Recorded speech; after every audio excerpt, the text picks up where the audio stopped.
The representative of the UN resident coordinator, who also doubles down as the deputy regional representative for FAO Ghana, Mr. Abebe Haile Gabriel.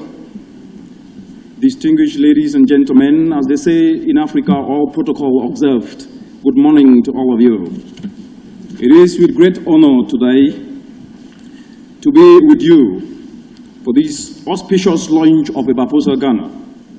If you look on the screen, you will see an image, and that image answers a question whether you know that spiders, when they unite, can tie down a lion. The promise of the Sustainable Development Goals, as you can see on the screen, is glamorous. But standing between us and this glamour is the lion of climate change. Standing between us and this glamour is the lion of poverty. Standing between us and this glamour is the lion of youth unemployment, which is currently about 60% across the entire African continent. But what we know is that no problem of human destiny is beyond human beings. Today, in one accord, we can tie down this lion of poverty. Today, in one accord, we can tie down the lion of climate change that is already ravaging the continent.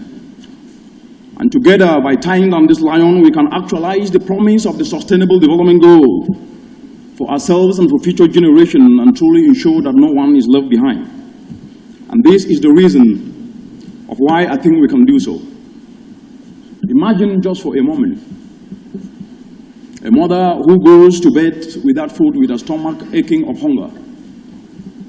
Imagine for a moment a mother who can't feed her 5-year-old born baby with the proper food needed for that baby to reach the age of 5. These are the realities that replicate across the 54 African countries, affecting millions of people.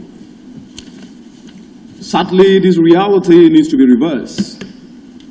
And what makes this situation even worse, distinguished ladies and gentlemen, let's face it, the African continent, as we know, is a continent that is endowed with wealth more than any other continent in the world. The African continent is a continent that is endowed, and what I'm talking about the 65% of the uncultivable, arable land that is found in this continent. I am talking about the 10% of internal renewable fresh waters that are found in this continent. I'm talking about the abundant renewable energy, whose potential can complement not only to add value to the agricultural produce, but at the same time catalyze an agroeconomy that is worth $1 trillion in less than 13 years from today. I'm talking about the jobs that could be created by expanding the entire agro-value chain, which could actually be the jobs that will be able to reduce the unemployment that the youthful population is facing today. Amidst this abundant, distinguished ladies and gentlemen, 240 million people are going to bed hungry. If you look at the infographics on the screen, it is evident that something is going wrong somewhere.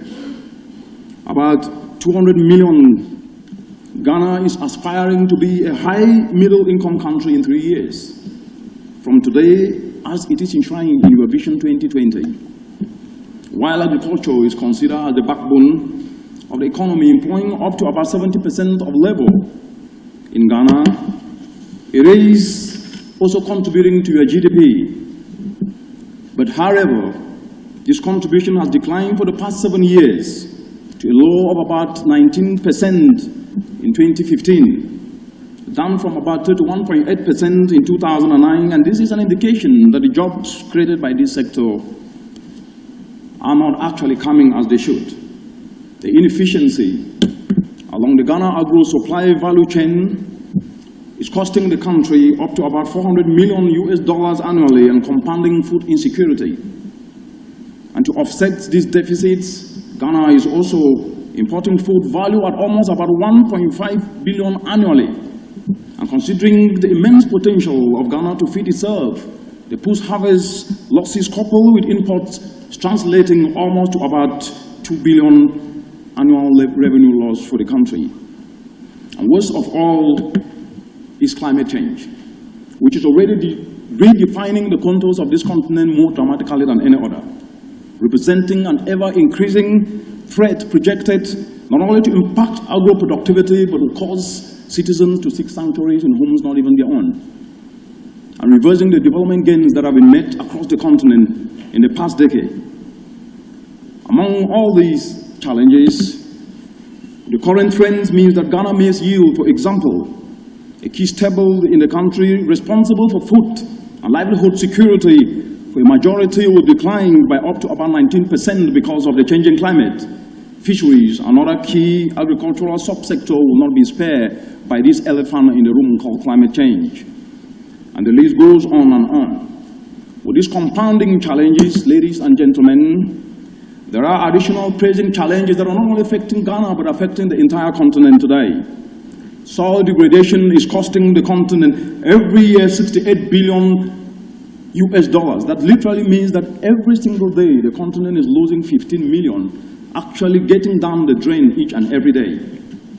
And then when we talk of the commodity crisis that hit the continent in 2015, the end of this commodity supercycle have translated to a tumbling commodity prices that is costing the continent 63 billion loss in revenue. These compounding challenges means that we have to change the way we do business.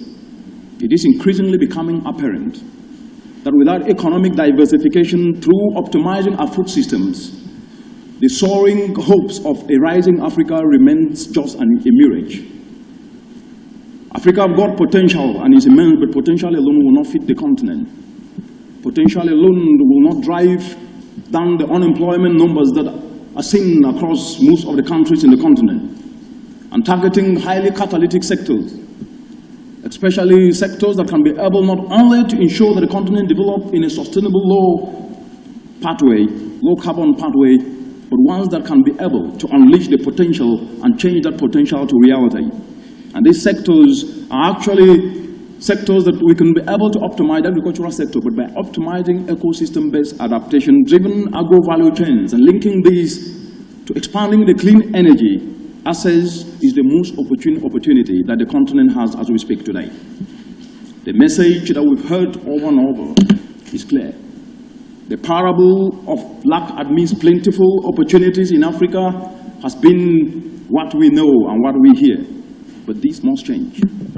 Distinguished ladies and gentlemen, starting the 1st of January 2016, the architecture of global development change.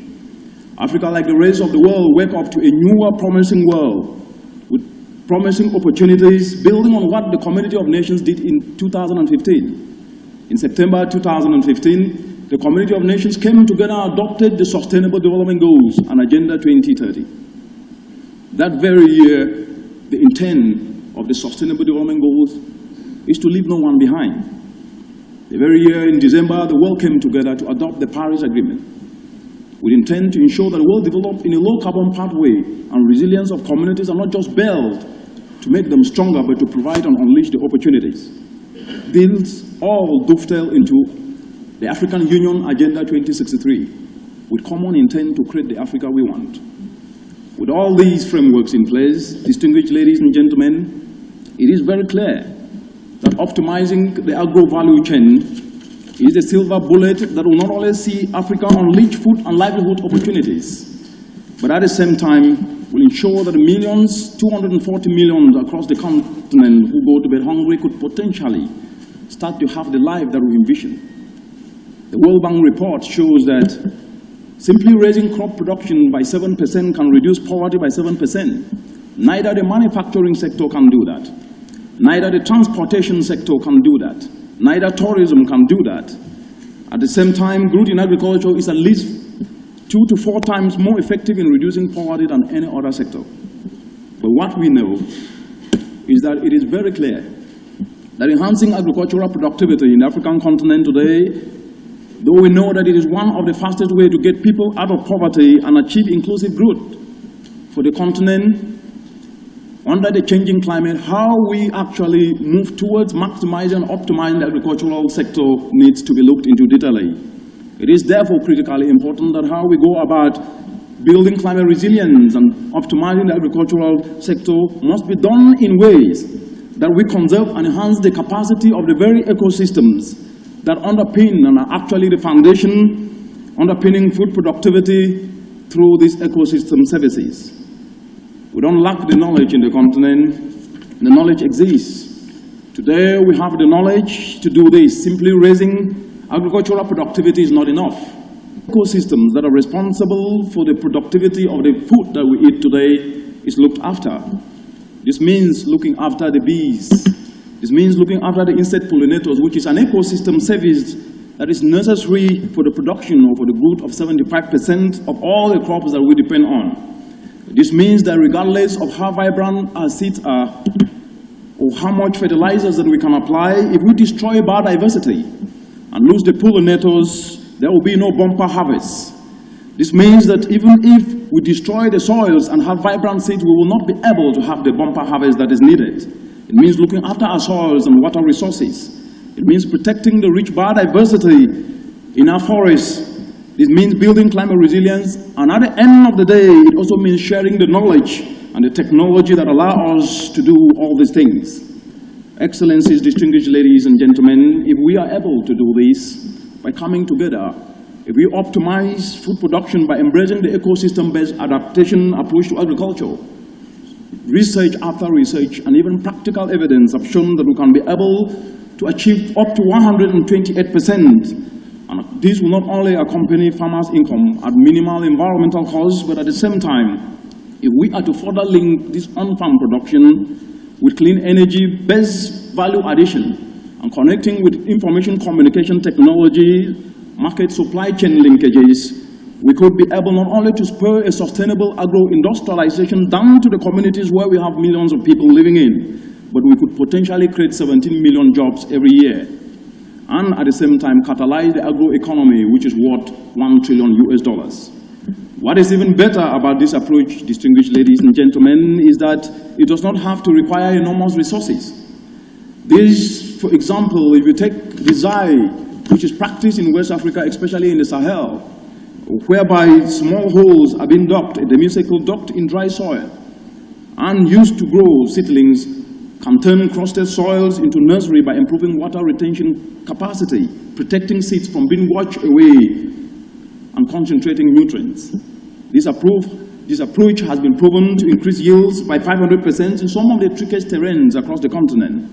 It is already having major impact, and crops that have been grown in this part of the world by using this approach have actually proven not only to increase yields, but at the same time also make the soils better for production. Distinguished ladies and gentlemen, during the 6th session of the African Ministerial Conference in 2016, the African ministers came together after the Sustainable Development Goals have been adopted and actually adopted a decision on natural capital with focus on EBA-driven agriculture. And the intent was with the Malabo Declaration and at the same time also the Maputo Declaration. All of them within recognizing agriculture as a very crucial sector, and also captured in the African Union Agenda 2063, recognizing agriculture as a means to achieve inclusive sustainable development in the continent, presents an opportunity for the continent, but declarations alone will not turn the continent to actually unleash the potential that the continent harbors. It would take more than acknowledgement to move the continent forward. And as the African proverb goes, a roaring lion kills no game. And it is true that however promising these frameworks are, they will only be good as their means of implementation, their level of implementation. And that is why we are here today. Distinguished ladies and gentlemen, this indeed shows that aside from these attractive development frameworks, which are very, very important for the continent to move forward, for the continent to create the Africa they want, the achievement of these development frameworks is not predestined, and therefore fostering a practical implementation framework is an area of need in the African continent. As we know, the greatest change occurs when people come together. The greatest change occurs when people come together in staggering numbers and form an entity that is far greater than the sum of its parts. history have taught us, and what we have also seen, for example, the struggle of independence in India, the civil rights movement in the United States, and the struggle against apartheid in South Africa, all were movements of millions of people working towards a common goal. The world have set aside itself 17 goals, 17 sustainable development goals, ambitious goals with a common intent to leave no one behind.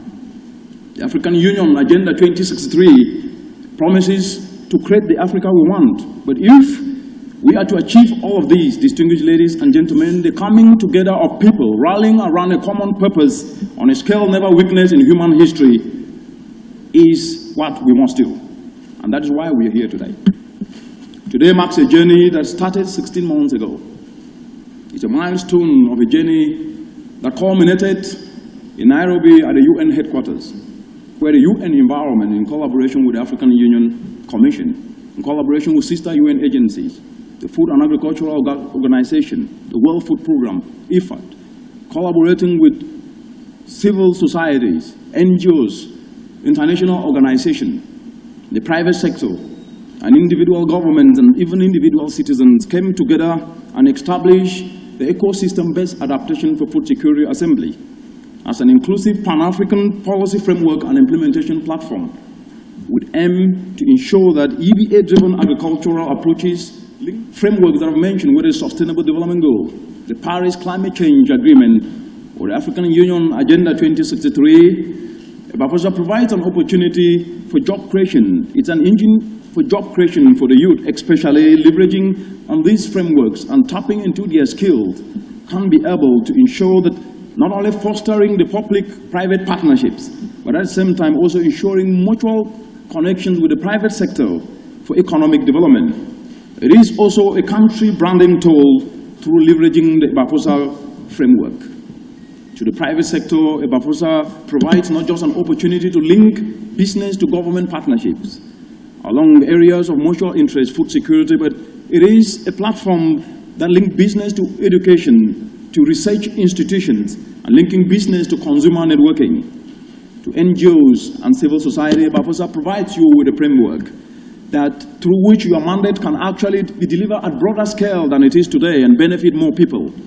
It provides you with a framework for capacity building, and at the same time also ensure that you can be able to share your knowledge, peer-to-peer learning techniques and approaches, as well as interact with others that have not actually been interacted with. To academic institutions, EBAFOSA provides a platform whereby you can be able not only to share your results or your research, but ensure that you can actually inform government policy in taking forward the ecosystem-based adaptation approaches and linkages to the broader energy sector.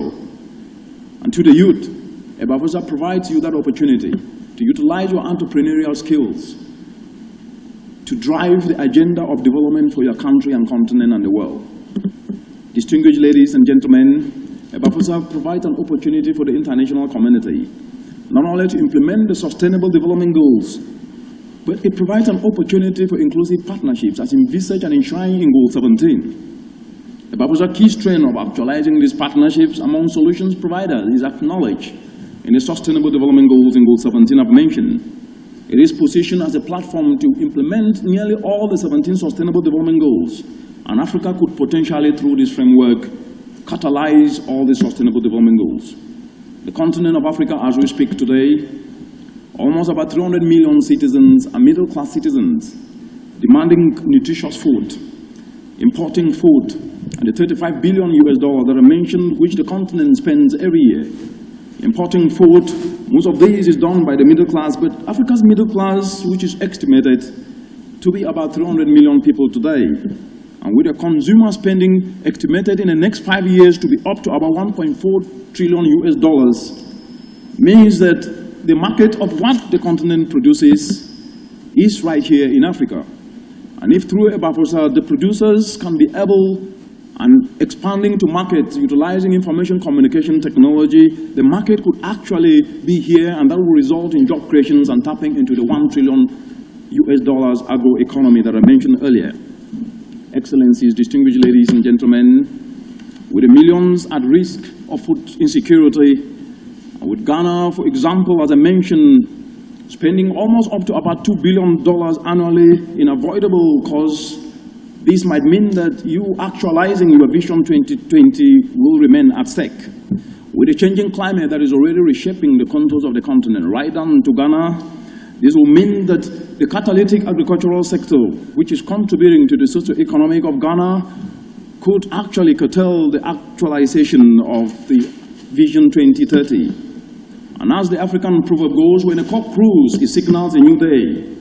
Distinguished ladies and gentlemen, the EBAFOSA that we are launching here today, we are signaling the start of a new day, a new narrative to catalyze a new mindset, which is urgently needed if we are truly to create world and ensure that we create the Africa we want for each and every citizen. This is actually the mantra of EBAFOSA, to vanquish the lions of food insecurity, to vanquish the lions of poverty and unemployment, and ensure that we can actualize the Sustainable Development Goals. EBAFOSA is premised on a very simple principle: innovative volunteerism, bringing multiple stakeholders together, both institutional and individual citizens, both state and non-state actors, drawn from the complementary sectors, convened to volunteer physical and non-physical skills. For example, professional skills. For example, networks and partnerships that are brought together, people actually utilizing their voluntary time to be able just to make change and drive continental development forward. And building on already policy and operational actions that are happening in the continent today, the mantra of EBAFOSA is building on what is already there, building on already existing initiatives. And from the lessons that we've learned in the continent today, with Ghana becoming the 15th branch to be launched today, we've noticed and learned from practical action that innovative volunteerism is not just blind optimism.